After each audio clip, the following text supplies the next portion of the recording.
We're going to talk about behavioral health therapy, behavioral therapy concepts in this lecture.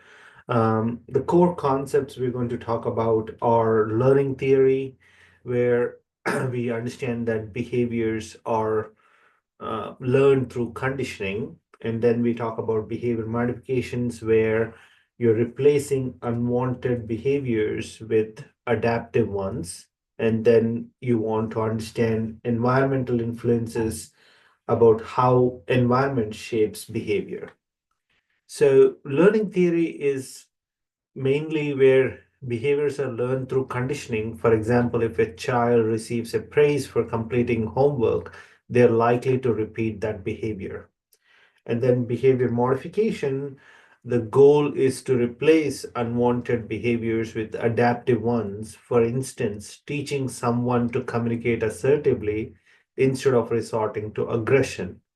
And then environmental influences is understanding how environment shapes behavior is critical. For example, a person may develop social anxiety after repeated negative experiences in social gatherings. Now, let's take a look at different aspects of it.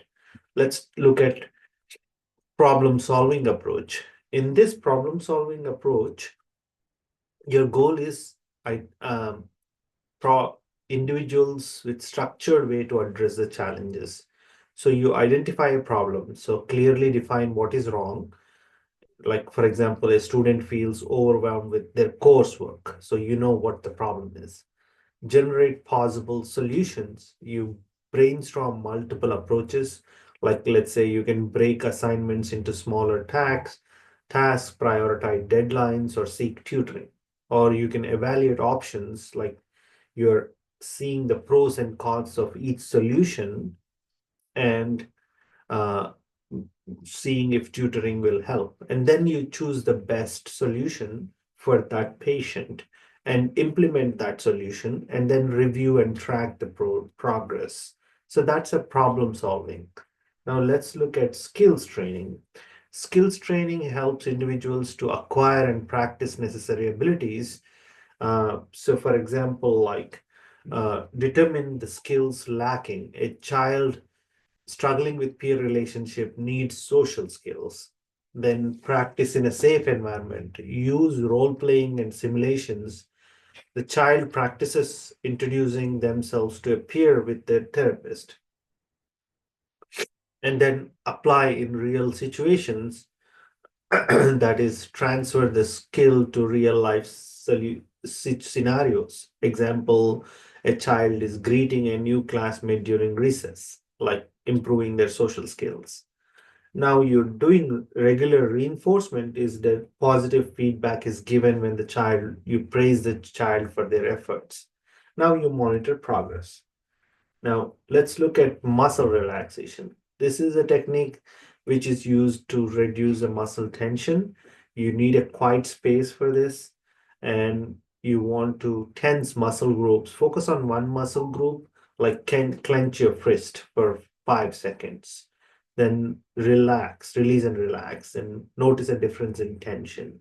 And then you progress gradually throughout the body, and then you practice this every day. That's muscle relaxation. Okay.